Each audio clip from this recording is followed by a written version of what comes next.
위대한 출발, 위대한 출발이라는 제목으로 하나님의 말씀 전하도록 하겠습니다. 모세는 120살까지 살았습니다. 그래서 모세를 크게 이제 세 시대로 구분하는데, 바로의 공주의 아들로서의 40년, 그리고 미디안 광야에서의 그 40년, 그리고 출애굽의 그 40년에 크게 세 시대로 이제 구분을 합니다. 그리고 오늘 본문은 이제 바로의 공주의 아들로서의 그런 40년을 마치고 어떤 한 사건을 경험하게 되면서 이제 다음 40년에 이제 새롭게 시작을 하게 됩니다. 그런 말씀을 이제 우리가 들을 것인데, 우리가 저번 주에는 이제 모세가 태어난 사건에 대해서 말씀을 들었고, 오늘은 이제 이제 중간에 있는 그 사건, 이제 시대를 이제 다르게 새롭게 이어가는 그 중간에 있는 사건을 우리가 말씀을 들을 때, 여러분 하나님의 은혜가 오늘 우리 가운데 부어지기를 바랍니다. 먼저는 11절을 다 함께 읽어보도록 하겠습니다. 함께 있습니다. 시작. 모세가 장성한 후에 한 번은 자기 형제들에게 나가서 그들이 고되게 노동하는 것을 보더니 어떤 애굽 사람이 한 히브리 사람 곧 자기 형제를 치는 것을 본지라. 아멘. 모세가 장성했다라는 게 모세가 자랐다라는 것입니다. 40살까지 자랐어요. 모세가 40살이 이제 되었습니다. 그러고 나서 이제 자기 형제들에게 나가서 이제 고되게 노동하는 것을 본 거예요. 애굽 사람에게 고통당하는 것을 보았다라는 것입니다. 제가 이제 이 말씀을 연구하는 가운데 이 말씀, 이 구절에 크게 이제 두 가지 해석이 있다라는 것을 발견했습니다. 첫 번째 해석은 이것입니다. 모세의 새로운 인식이라는 거예요. 저도 성경을 이 부분을 읽을 때 이제 이 부분에서 이렇게 해석을 했습니다. 모세의 새로운 인식이다라는 거예요. 모세가 이제 40살 동안 그 애굽의 왕으로서 지내다가 어느 한순간 새롭게 인식했다라는 거예요. 하나님에 대한 새로운 인식, 그리고 자기 백성에 대한 새로운 인식을 하게 되었다라는 것입니다. 저도 이렇게 이제 이런 그 해석으로 이제 이 말씀을 이어갔습니다. 가만 생각해 보니까 여러분, 우리 가운데 이런 모습이 분명히 있어야 한다는 것입니다. 우리가 그 교회를 다녔고, 우리가 교회에서 나와서 예배를 드리지만, 여러분, 우리 가운데도 이렇게 믿음 생활하는 가운데 새로운 인식이 있어야 한다는 것입니다. 저는 모태신앙입니다. 어렸을 때부터 교회를 다녔고, 지금까지 교회를 다니고 있습니다. 그러나, 모태신앙이라고 해서 다 믿음이 있는 것은 아니에요. 여러분, 모태신앙의 특징이 무엇입니까? 다 못하는 것이 모태신앙의 특징이에요. 전도 못해, 기도 못해, 예배 잘 못 드려. 찬양 사절까지 하면 누가 찬양 사절까지 지었어? 하는 것이 또 모태신앙의 특징이죠. 제가 그랬습니다. 교회는 나왔어요. 저는 교회 다니면서 많은 것을 보았습니다. 제 삶에서 역사하시는 하나님의 섭리도 어렸지만 그런 것이 막 보이는 거예요. 뿐만 아닙니다. 저는 사진을 한 장 찍었는데 거기에 예수님이 나온 것도 봤어요. 3명이서 초등학교 1학년인가요? 3명이서 사도신경을 외우는 것을 사진을 찍었습니다. 사진을 찍었는데 거기에 4명이 나왔어요. 지금으로부터 딱 30년 전, 31년 전입니다. 그때는 뭐 합성 이런 거 그런 개념도 없었어요. 그때 사진을 찍었는데 아주 놀라운 사진이 찍혔어요. 그 3명이서 앉아서 사도신경을 외우는데 그 뒤에 어느 한 그 사진이 나왔는데 그 계단이 이렇게 나왔어요. 계단이 이렇게 뒤에 있고 그 보좌가 있어요. 보좌에 앉아 계시는 분이 있는데 성경에서 말한 것처럼 긴 옷을 입고 아주 투명한 그 어느 분이 앉아 계세요. 얼굴은 나오지 않았어요. 그러나 손이 끝에서 끝으로 안수하시는 그런 사진을 제가 보았어요. 제가 그 어렸을 때 저희 어머니가 그것을 보여주었기 때문에 굉장히 신기했고, 우리 예수님이 계시고 하나님이 계시구나. 그런 것들을 제가 많이 보았다라는 거예요. 그렇지만 제 안에서는 어떤 믿음이 없었어요. 그냥 하나님이 계시지, 그냥 지식적 동의만 있었지, 무엇인가 어떤 계기가 없었다라는 것입니다. 그러나 제가 22살 때 어떠한 새로운 인식을 하게 되었어요. 하나님이 계신가? 하나님이 과연 계신가? 계시다면 그 하나님을 내가 만나고 싶다라는 새로운 인식을 하게 되었다라는 것입니다. 나도 우리 곳에 있는 모든 성도님들이 그냥 교회에 나왔다면은 우리 가운데 하나님께서 은혜를 부어주셔서 새로운 인식이 우리 가운데 있게 되기를 주님의 이름으로 축원드립니다. 죽음이 있구나. 천국과 지옥이 있겠구나. 죽음 다음은 무엇인가? 하나님이 살아계신가? 여러분, 이러한 새로운 인식이 우리 가운데 주의 은혜로 말미암아 새롭게 계시되는 은혜가 있게 되기를 주님의 이름으로 축원드립니다. 모세가 이러한 새로운 인식이 그 40살에 나타나게 되었다라는 것입니다. 모세는 어떤 상황입니까? 그가 40년 동안 바로의 공주의 딸로 있으면서 애굽의 모든 지식을 최고로 교육받았습니다. 그리고 애굽에 있는 모든 우상을 교육받았습니다. 그 철학들을 교육받았다라는 거예요. 그러니까 모세는 애굽의 문화로 가득 차 있었다라는 것입니다. 그러나 모세는 그 어렸을 때 자기 부모 밑에서 그 잠깐 하나님의 말씀을 배웠던 바로 그 시간이 그 들었던 그 말씀이 그 40년 동안 배웠던 모든 애굽의 모든 것을 뛰어넘어버리고 모든 것을 돌파해버리고 하나님의 그 말씀이 그로 하여금 새로운 인식을 하게 하였다라는 것입니다. 그래서 하나님과 이스라엘 자기 백성에 대한 새로운 인식을 하게 되었다라는 거예요. 그러므로 가만 보면 여러분 우리가 교회 나와서 하나님의 말씀을 듣는 것은 굉장히 중요한 것입니다. 지금은 내가 하나님의 말씀을 듣고 그냥 흘러가는 것 같지만 언젠가 우리 하나님께서 들었던 말씀을 통해서 우리 가운데 새로운 인식을 부어주실 줄 믿습니다. 그러므로 여러분 내가 지금 하나님의 은혜를 받지 못한다 할지라도 하나님의 말씀은 씨앗이에요. 하나님의 말씀은 씨앗입니다. 여러분 믿습니까? 씨앗이라는 것은 무엇입니까? 여러분 3,000년 전에 미라 속에 있었던 그 씨앗이 3,000년 후에 꺼내서 땅에 심어도 여러분 그 씨앗은 자라는 거예요. 마찬가지로 여러분 하나님의 말씀은 씨앗이기 때문에 여러분 그것이 우리의 마음에 심겨졌고 어느 날 성령님께서 우리 가운데 물을 부어주시면 그 씨앗은 자라게 되는 것입니다. 여러분 씨앗에는 두 가지 특징이 있죠. 하나는 그것에 대한 생명과 그것에 대한 본성이죠. 여러분 하나님의 그 말씀이 씨앗이 우리 가운데 떨어져서 하나님의 본성이 우리 가운데 생명으로 싹트게 될 것입니다. 그러므로 지금 내가 하나님의 은혜를 받지 못하고 내가 지금 구원을 받지 못한다 할지라도 그 말씀은 언젠가 우리 가운데 새로운 인식으로 다가오게 될 것입니다. 그때 구원의 날이 될 것이요 그때 은혜 받는 날이 될 것입니다. 예, 저도 이렇게 성경을 보면서 모세가 이런 새로운 인식을 하면서 이렇게 말씀이 시작됐구나. 이제 그렇게 해석을 하곤 했습니다. 그러나 성경을 이렇게 읽고 또 이렇게 공부를 하다 보니까 또 한 가지 이런 해석이 있다라는 것을 제가 알게 됐어요. 그리고 저는 이 해석이 두 가지가 동시에 맞는 것이라는 것을 제가 이제 발견하게 되었습니다. 두 번째 해석은 이것입니다. 모세가 스스로 무엇을 하기에 기다렸다라는 것입니다. 모세가 지난 40년 세월 동안 애굽 왕자로서 얼마나 좋은 혜택을 받았습니까? 좋은 음식들, 풍요로운 그 삶, 안락한 생활, 그런 것이 있음에도 불구하고 동족인 히브리인이 당하는 그 고통을 볼 때마다 그것이 자기의 고통으로 느꼈고 그들을 위해서 내가 무엇을 할 수 있을까? 그러면서 할 수 있는 나이를 그가 기다렸다라는 것입니다. 그래서 히브리서 11장은 이런 그 해석을 뒷받침합니다. 히브리서 11장 24절에서 26절은 이렇게 말씀하고 있습니다. 우리 한번 읽어볼까요? 시작.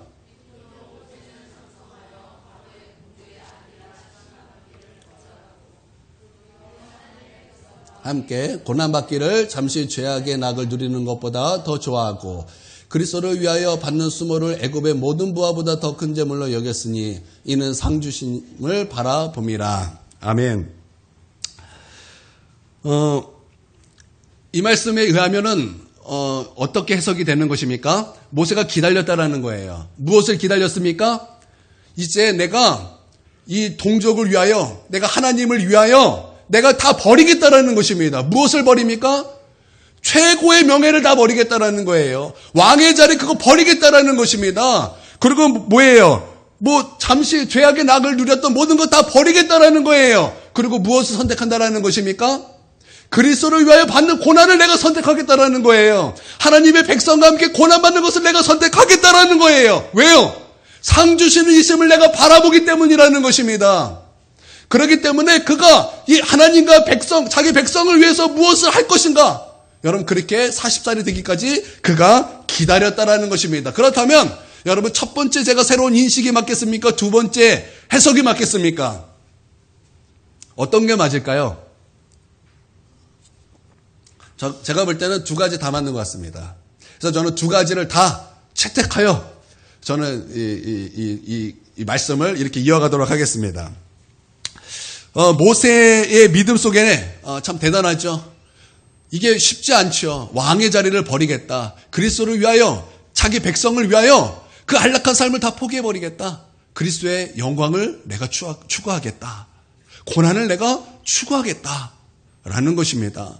저는 이것을 볼 때 우리 가운데도 분명히 필요한 말씀이 있다고 믿습니다. 뿐만 아니라 이 모세의 믿음 속에서 우리도 배우고 회복해야 회복해야 될 어떤 신앙이 있다라는 것을 저는 믿고 확신합니다. 여러분, 그것은 첫 번째는 바로 십자가의 신앙이라는 것입니다. 여러분, 십자가의 신앙이 무엇입니까? 예수님께서 날 위해서 십자가에 죽으셨으니 나도 주님을 위해 죽는 것이 마땅하다라는 것입니다. 그러므로 사나 죽으나 그리스도를 위하여 살아가겠다라는 십자가 신앙이라는 것입니다. 우리는 너무 부유해졌습니다. 그래서 평안이 없으면 너무 많은 진리를 포기하는 것이 우리의 모습이다라는 거예요.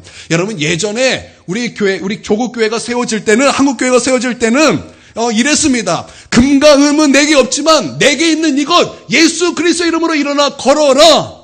여러분, 우리 가운데 예수 그리스도가 있었다라는 거예요. 내 안에 예수 그리스도가 있다.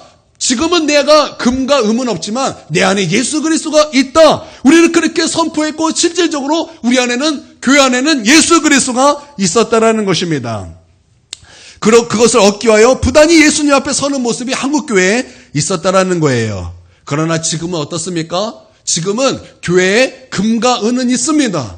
그러나 내 안에 있는 이것 예수 그리스도가 있어야 되지만 이제는 금과 은은 있지만 예수 그리스도가 없는 그런 모습이 한국교회의 모습이 된 것이 아닌가, 또 우리 성도들의 모습이 된 것이 아닌가, 우리는 반성해보고 우리를 점검해 볼 필요가 있다라는 것입니다. 그전에는 아골골짝 빈들에도 어디든지 우리가 가겠습니다. 복음 들고 우리가 어디든지 가겠습니다. 그런 고백이 있었다라는 거예요. 고난도 두려워하지 않는 모습이 있었다라는 것입니다. 여러분, 우리나라에 복음이 들어왔습니다. 그 복음이 들어와서 우리가 믿음의 선지들이 얼마나 그 복음을 들고 고난을 받으며 어디든지 우리가 간 모습이 우리가 교회사를 통해서 충분히 볼 수 있습니다. 우리나라에 복음이 들어왔고 제주도에도 복음이 증거될 때, 여러분, 제주도에 복음이 어떻게 증거되지 아십니까?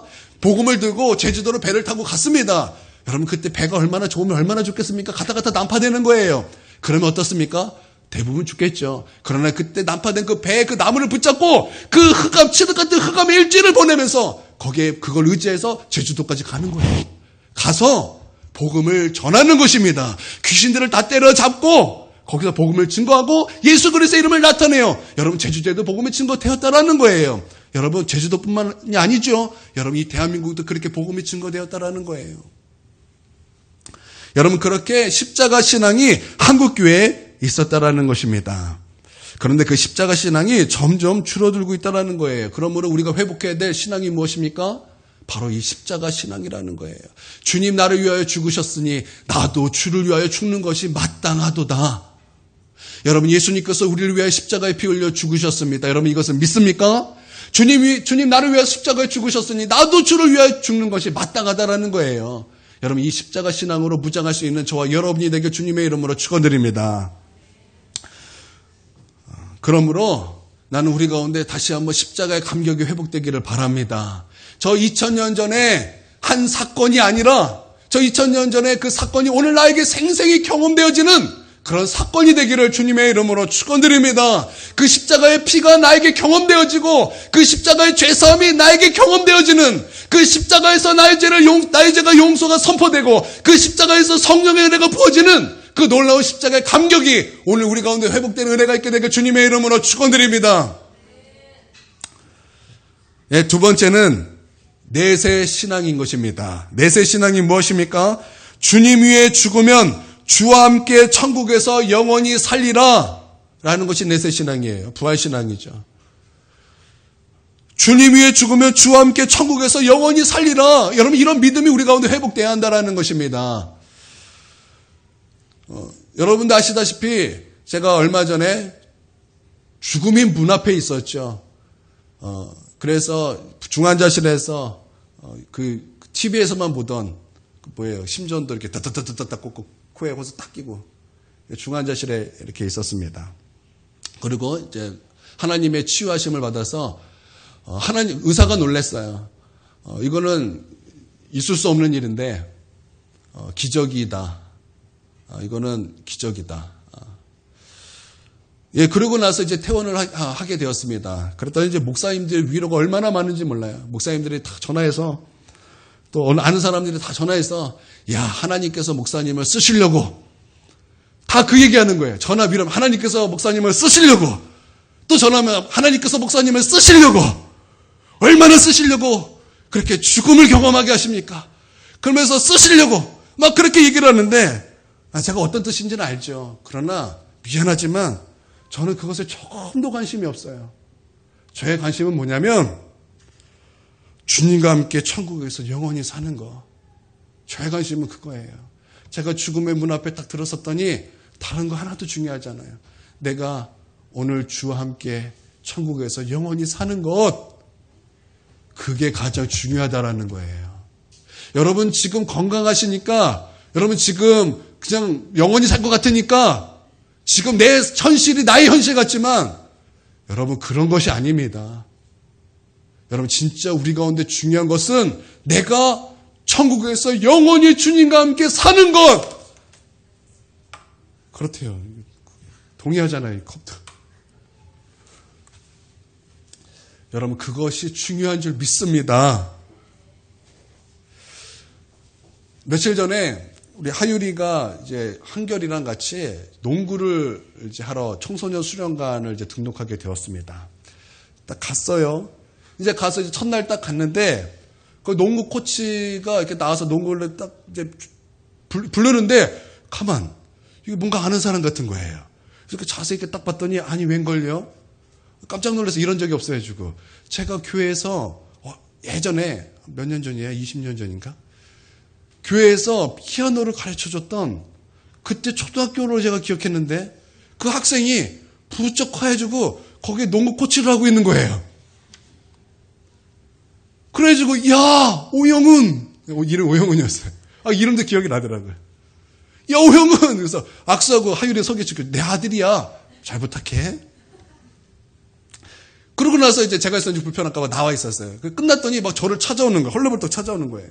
그러면서 자기가 하나님을 원망했다라는 거예요. 원망해서 하나님을 떠났다라는 거예요. 왜 떠났냐? 이렇게 자세히 얘기 안 해줬는데 대충 얘기를 들어봤더니 그 아이가 잘 나갔나 봐요. 고대 농구부였대요. 잘 나간 것 같아요. 근데 다쳤어요. 크게 다쳤던 것 같아요. 그러고 나서 이 농구를 이제 못하게 된 거예요. 그러면서 하나님을 원망하게 된 거예요. 왜 하나님 도대체 나를 왜 어떻게 쓰시려고 나를 왜 이렇게 하십니까? 그러면서 하나님을 너무 원망하는 거예요. 그러면서 야, 너 안 된다. 너 예수 믿고 구원받아야 된다. 너 천국 가야 된다. 잘 됐다. 교회 안 다니지? 너 우리 교회 와라. 그랬더니 이렇게 얘기를 하는 거예요. 그렇지 않아도 하나님께서 꿈으로도 내게 말씀하시고 막 내 마음속에 다시 이제 하나님 앞에 돌아가야 된다는 생각이 막 들었어요. 그래, 잘 됐다. 요번 주 우리 이제 감사 예배 드린다. 와라. 그랬더니 그런데 제가 태전동으로 이사를 해서 너무나 바쁘고 조금 나중에 가면은 이제 우리 교회 오겠습니다. 그러지 말고 너 와라. 너 와서 이제 예수 믿고 거듭나야 된다. 그랬더니 나는 다 믿어요. 천국도 믿고 지옥도 믿고 예수님도 다 믿어요. 그러면서 제 말을 확 바꾸더니 하나님께서 나를 어떻게 쓰실까? 뭐 그쪽으로 막 변화하는 거예요. 제가 어떤 의도인지 다 알아요. 어떤 그 의미로 말하는지 다 아는데 미안하지만 저는요, 그게 별로 이렇게 관심이 없어요. 저는요, 저의 관심이 이것입니다. 우리 예수님과 천국에서 영원히 사는 거. 저의 관심은 이거예요. 여러분, 이게 뭐예요? 이게 내세신앙이라는 거예요. 여러분, 나는 이 내세신앙이 우리 가운데도 있게 되길 주님의 이름으로 축원드립니다. 여러분, 한국교회 얼마나 고난이 많았습니까? 한국에 이 교회가 들어오고 복음이 들어왔을 때 얼마나 환란이 많았습니까? 일제강점과 신사참배로 얼마나 많은 예수 믿는 사람들이 핍박을 받고 죽음을 당하고 이거 지지는 거 뭐지? 이거 뭐예요? 고문을 얼마나 많이 당했습니까? 여러분, 그리고 얼마 후에 우리가 광복이 됐고 또 얼마 후에 저 김일성이 일으킨 6.25 그리고 공산당에 의하여 얼마나 한국교회가 핍박을 당했고 얼마나 많은 사람들이 죽음을 당했습니까? 그러나 한국교회가 그런 핍박과 고통을 어떻게 다 이겨냈습니까? 두 가지 신앙이에요. 첫 번째는 십자가 신앙으로 한국교회는 그 고난을 이겨냈다라는 것입니다. 여러분 믿습니까? 두 번째는 바로 내세 신앙이라는 것입니다. 주님 나를 위하여 죽으셨으니 나도 주님을 위해 죽는 것이 마땅하다고 믿음 지켰어요. 그러고 나서 죽임을 당할 때도 뭐예요? 내가 주를 위하여 죽으나 나는 천국에서 영원히 주와 함께 살리라는 이 믿음 굳건히 붙잡고 여러분 우리는 이 모든 고난을 이겨냈다라는 것입니다. 저희 할머니가 당시 여순반란 사건의 현장에 있었던 것 같아요. 그래서 복음을 전하면 꼭 이런 말을 합니다. 내가 보니까 예수 믿는 사람이 가장 먼저 죽더라. 천국이든 만국이든 너나 가라. 꼭 그렇게 하시는 멘트가 있어요. 여러분, 고난이 와도 고난을 이길 수 있는 것이 무엇입니까? 바로 십자가 신앙과 내세 신앙이 있어야 우리는 어떤 고난과 고통에도 넉넉히 승리할 수 있다라는 것입니다. 그래서 모세의 믿음 굉장히 중요합니다. 여러분, 우리 모세의 믿음 다시 한번 읽어보도록 하겠습니다. 24절부터 시작. 믿음으로 모세는 장성하여 바로의 공주의 아들이라 칭함받기를 거절하고 도리어 하나님의 백성과 함께 고난받기를 잠시 죄악의 낙을 누리는 것보다 더 좋아하고 그리스도를 위해 받는 수모를 애굽의 모든 부하보다 더 큰 재물로 여겼으니 이는 상 주시는 이심을 바라봄이라. 아멘. 여러분, 수많은 부자들이 있습니다. 그리고 그들의 모든 삶은 다 이미 다 끝났을 것입니다. 그들의 재물이 남아있었을까요? 그건 잘 모르겠어요. 그러나 여러분, 이 지금 성경에 나온 이 모세, 지금으로부터 3,500년 전에 그 사람, 그 믿음 살아있습니까? 없습니까? 살아있다라는 거예요. 여러분, 우리가 이 믿음 본받아서 여러분, 우리가 하나님 앞에 서야 할 줄 믿습니다. 그냥 상황이 돼서 모세가 그런 것이 아니에요. 그는 믿음을 가지고 거절했다라는 것입니다. 믿음을 가지고 과감히 버렸다라는 것입니다. 상 주시는 이심을 하나님을 바라보고 그가 나아갔다라는 것입니다. 여러분, 우리의 신앙도 이렇게 순전하게 되는 은혜가 있게 되기를 주님의 이름으로 축원드립니다. 이렇게 모세의 출발은 아주 위대한 출발이었어요. 나는 이 뒤에 얘기를 쏙 빼고 나는 우리 큰은혜교회도 위대한 출발이 되기를 주님의 이름으로 축원드립니다. 그러나 곧 이 모세는 위대한 출발이 있었지만 곧 위대한 실패를 경험하게 됩니다. 그래서 저는 이 실패는 쏙 빠졌으면 좋겠어요, 우리 교회. 12절에서 14절, 출애굽기 2장 12절에 14절 한번 보겠습니다. 시작.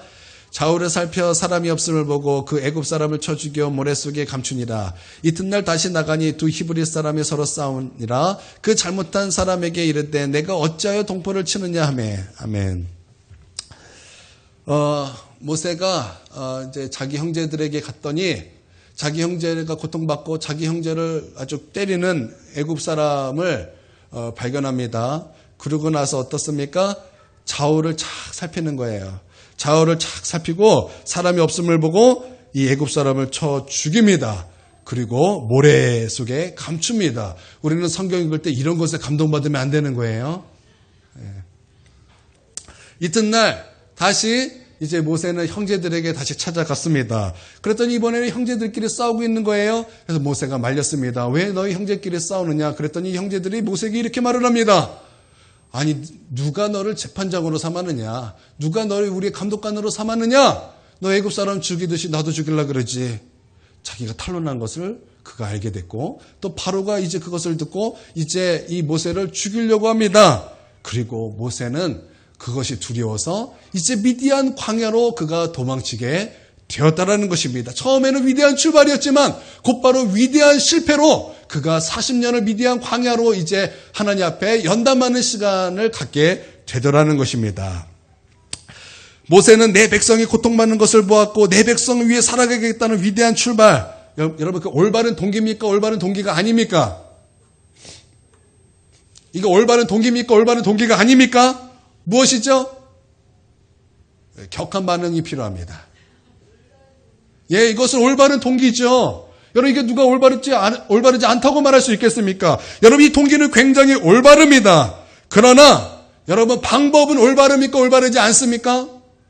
올바르지 않는다라는 것입니다. 그 방법이 올바르지 않았다라는 것입니다. 모세의 방법은 어떤 방법입니까? 좌우를 살피기는 했지만 누구를 보지 못했습니까? 하나님을 보지 못했습니다. 그래서 좌우를 살펴서 고맙습니다. 요놈 때려 죽여도 되겠다. 그렇게 생각을 하였다라는 것입니다. 여러분, 우리도 그래요. 좌우를 살피긴 하는데 하나님을 보지 못할 때가 얼마나 많습니까? 우리 말로는 그래요. 하나님이 다 하셨죠. 다 하나님의 은혜죠. 우리 그 말은 이렇게 하는데 정작 좌우를 살피면서 하나님을 바로 보지 못할 때가 얼마나 많냐 이거예요. 여러분, 나는 좌우만 보는 것이 아니라 먼저 하나님을 바라보는 저와 여러분이 되기를 주님의 이름으로 축원드립니다. 모세는 자기의 방법으로 했지만 자기 방법이 하나님의 방법이 아니라 하나님의 방법이 하나님의 방법인 것을 그는 몰랐어요. 여러분, 우리가 명심해야 될 것이 있습니다. 나의 방법이 하나님의 방법이 아니라 하나님의 방법이 하나님의 방법인 것입니다. 자, 우리 옆에 사람에게 알려주세요. 시작.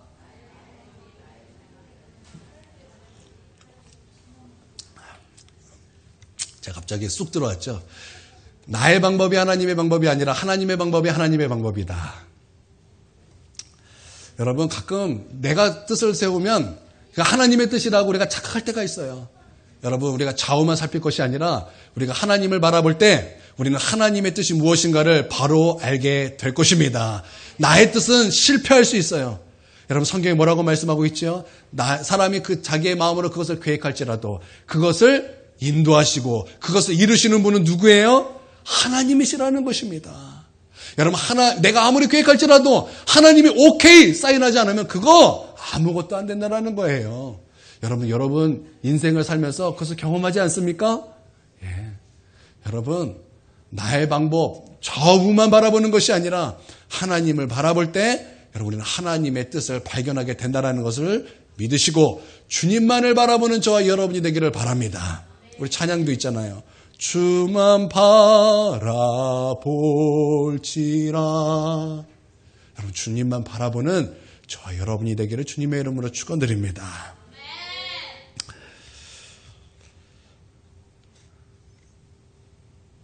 모세는 바로 그 방법, 과정, 이거 바르지 못했어요. 가만 보면 여러분, 하나님은요 과정을 굉장히 중요하게 여기십니다. 사단이 예수님에게 와서 시험을 3가지를 합니다. 마태복음 4장, 누가복음 4장에 그 말씀이 있죠.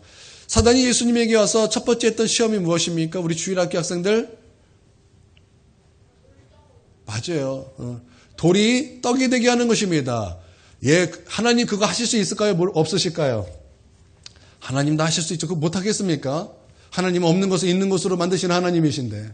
그러나 여러분, 하나님은요 성경을 벗어나지 않으십니다. 여러분 믿습니까? 하나님은요 과정을 굉장히 중요하게 여기시는 분이에요. 여러분, 떡이 되는 과정은 무엇입니까? 돌이 떡이 되는 게 떡이 되는 과정이 아니에요. 떡이 되게 하는 과정은 쌀이 떡이 되게 하는 거예요. 밀가루가 빵이 되게 하는 거예요. 여러분 믿습니까? 믿는 게 아니고 당연한 것이죠. 하나님은 그런 과정을 중요하게 보신다라는 거예요. 우리는 가끔 과정을 중요하게 보지 않고 결과만 중요하게 볼 때가 있다라는 것입니다. 우리 교회에 어느 권사님이 1년 넘게 광야에 외치는 자리처럼, 광야에 외치는 자의 소리처럼, 그러니까 세례 요한처럼 저 길거리에 나가서 복음을 증거했던 권사님이 계십니다. 1년 내내 그랬어요. 그래서 어떤 때는 저기 그 중학교 학생이 그 전도하는 그 나이 많은 권사님에게 뭐 욕을 하고 뭐 그런 일도 있었다라는 것입니다. 여러분, 그때 전도된 사람이 몇 명이었을까요? 그때 딱 1명이에요. 환열이. 그냥 지나가다가 교회 올래? 그랬더니 얻어 걸렸어요. 딱 1명 왔어요. 1년 동안 열심히 전도했어요. 그냥 보통 빵으로 전도 그런 거 아니에요. 나가서 진짜 웬만한 사람 못하는 나가서 복음 증거한 거예요. 여러분, 여기 사시는 분 드림디포 앞에서 저기 풍생 중고등학교 앞에서 외쳤어요. 여러분 그 하실 수 있으시겠어요? 못 하시죠? 사모님 그때 따라가고 전사님 가끔 따라가고 주위 가끔 따라가고 그래서 같이 그렇게 전도를 했던 그때 그런 시간이 있었습니다. 여러분 보세요. 결과는 1명이에요. 하나님께서 결과만 딱 보셨을까요? 여러분, 하나님께서 보신 것은 무엇이었을까요? 바로 그 하나님 앞에 순종했던 모든 과정을 하나님께서 보시고 기뻐하셨을 것입니다. 뿌린 거예요. 하나님께서는 분명히 그것을 거두게 하실 것입니다. 여러분 믿습니까? 저는 우리 하나님께서 심는 것을 거두게 하시는 하나님인 것을 믿고 반드시 우리가 걷게 하실 줄 믿습니다. 그래서 오늘 한 번 왔지만 한 번으로 끝나지 않고 계속 등록해서 예수 그리스도를 믿겠다. 그래서 나도 천국 가겠다 하시는 분이 또한 내가 여기서 내가 주님만을 바라보고 이 개척교회를 섬기겠다 하시는 분이 분명히 오늘 나오게 될 거예요. 누가 하실까요?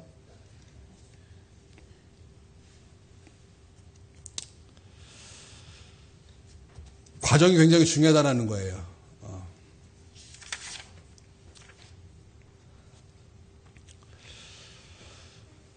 여러분, 결과가 이렇게 좋지 않다 그래서 여러분 그것이 좋지 않은 것이 아닌 것입니다. 우리는 과정이 좋아야 될 줄 믿습니다. 과정이 좋았지만 결과가 좋지 못해도 괜찮아요. 하나님이 보시는 것은 우리와 같지 않다라는 것입니다. 하나님은 전도하는 그 순종을 기쁘게 받으셨을 줄 믿습니다. 성경을 보면서 왜 모세가 이렇게 실패를 했는가? 한 두 가지를 우리가 좀 볼 수 있는데요. 첫 번째는 아직 아마 하나님의 때가 이르지 않았기 때문이 아닌가, 이제 이렇게 한번 생각해 볼 수 있을 것입니다. 왜냐하면, 백성들을 이끌고 나아가기에는 모세가 준비되지 않았고, 아직 때가 차지 않았다라는 것입니다. 우리는 너무 어떤 일에 있어서 조급할 때가 있다라는 거예요. 여러분, 그러나 내가 조급한다 할지라도 하나님이 오케이 하지 않으면 그거 안 된다라는 거예요. 그래서 우리는 하나님을 바라보는 훈련을 받아야 될 줄 믿습니다. 여러분, 개들도요, 너무 신기해요. 그 먹을 거 앞에서 훈련되지 않은 개들은 막 정신을 못 차립니다. 제가 개 키워봐서 알아요. 훈련받지 않은 개는 집에서 고기 먹으면 얘는 지금 개가 아니에요. 얘는 지금 막 잠깐 정신 나간 개예요. 얼마나 먹고 싶어 하는지 막 눈도 보통 개가 아니에요. 막 갑자기 미친 개의 눈이 돼요. 얼마나 먹으니까 못 기다려요. 근데 그런 개도 훈련하니까 기다리더라는 거예요. 이게 너무 신기해요. 여러분, 개들도 훈련하니까 기다리게 된다. 근데 하물며 사람이겠습니까? 여러분, 우리가 하나님 앞에 기다리는 훈련 받아야 할 줄 믿습니다. 여러분, 모세가 이 기다리지 못하여 자기가 자기 힘으로 했을 때 하나님께서 미디안 강에서 몇 년 훈련시키셨을까요? 40년 훈련시키셨어요. 훈련하면서 뭐만 시키셨을까요? 양치는 훈련만 시키셨습니다. 여러분, 하나님께서 우리 가운데 우리를 어떤 동물로 비유하셨죠? 우리는 다 양 같아서. 예수님께서 우리 한 명 한 명 성도는 양이라고 말씀하셨어요. 그래서 하나님께서는 모세를 40년 동안 양만 기르게 하는 거예요. 자, 양 봐라. 이게 이제 너가 돌볼 양이다. 이제 너희가 돌볼 너희 백성이다. 40년 동안 양만 좀 들였다 키우게 하신 거예요. 그러면서 무엇을 훈련시키셨습니까? 그로 하여금 기다리는 훈련을 시키게 하셨다는 거예요. 양은 어떤 존재인가를 하나님께서 40년 동안 아주 모세의 DNA에게 베끼도록 그렇게 훈련시키셨다는 것입니다. 그래서 여러분, 모세를 기다리는 훈련을 그렇게 시키셨다는 거예요. 두 번째는 하나님이 기뻐하지 않는 방법으로 하나님의 뜻을 이루지 않는다라는 것을 우리가 볼 수 있다라는 거예요. 모세는 계산했을지도 몰라요. 내가 저거 우리 백성을 괴롭히는 저거 애굽 사람을 쳐서 죽이면은 우리 백성이 나를 편들어 줄지도 몰라. 그래서 한번 뒤집어 엎어보자. 여러분, 그런 생각했을지도 모르겠습니다. 그러나 그것은 하나님의 뜻이 아니었다라는 거죠. 여러분, 그것은 무엇에서 나온 것입니까? 모세의 혈기에서 나왔다라는 것입니다. 여러분, 혈기에서 나온 것, 여러분, 그것은 하나님의 방법이 아닌 거예요. 그래서 하나님은 40년 동안 미디안 광야에서 그로 하여금 너 대단했던 바로의 공주 아들 그거 아무것도 아니다. 그거 깨닫게 해주신 거예요. 나 대단한 줄 알았는데 나 대단한 거 아니었네. 이거 다 하나님의 은혜였네. 이거 40년 동안 깨닫게 해주시더라는 거예요. 그러고 나서 그가 다시 하나님 앞에 부름을 받을 때 모세의 태도는 무엇입니까? 하나님, 나 못합니다. 나 그런 능력 없습니다. 여러분, 어떻게 변화된 것입니까? 그로 하여금 그 훈련 통해서 그의 혈기를 완전히 하나님께서 싹 눌러버리신 거예요. 여러분, 우리가 어떻게 하나님 앞에 쓰임 받습니까? 바로 이 모습이 있어야 된다는 거예요. 하나님, 나 대단하다고 생각했습니다. 나 그래도 스펙도 있고 나 그래도 좀 능력도 있습니다. 그게 아니라는 거예요. 그럴지라도 하나님이 나 붙들어 주지 않으면 하나님 나 아무것도 아닙니다. 여러분, 바로 그 사람을 하나님께서 아주 위대하게 하나님의 사람으로 쓰신다라는 거예요. 여러분, 믿습니까? 여러분, 이 모세의 실패를 통해서 반면교사 삼아서 우리도 하나님, 나 이런 스펙이 있습니다. 나 이런 능력이 있습니다. 이렇게 하나님 앞에 나아가는 것이 아니라 하나님, 그것은 아무것도 아닙니다. 하나님, 주의 은혜가 필요합니다. 주여 내게 은혜를 베풀어 주시옵소서. 그렇게 하나님 앞에 바로 설 때 우리 하나님의 손에 붙들려 하나님 앞에 귀하게 쓰임받는 그런 모세 같은 종이 되길 주님의 이름으로 축원드립니다. 아멘. 기도하겠습니다. 사랑과 은혜가 충만하신 아버지 하나님, 하나님께서 우리 가운데 주신 능력이 너무나 많습니다. 그러나 그 능력도 다 하나님이 주신 거예요. 하나님께서 우리 가운데 은혜 베풀지 않는다면 아무것도 우리는 할 수 없는 그런 존재입니다. 주님, 우리는 하나님이 필요하고 하나님의 은혜만이 우리에게 필요합니다. 주님, 그래서 주님 앞에 붙들려 살아 우리 모세처럼 하나님 앞에 귀하게 쓰임받는 우리 모두 다 될 수 있도록 하나님 우리를 축복하여 주시옵소서. 우리 가운데 모세의 믿음을 배워서 주님 십자가 신앙 회복하게 하시고 내세 신앙 회복할 수 있도록 주님 우리를 붙들어 주셔서 하나님께서 세운 이 성전에서 위대한 출발이 될 수 있도록 아버지 하나님 축복하여 주시옵소서. 축복하여 주시옵소서. 위대한 출발이 되게 하여 주시옵소서.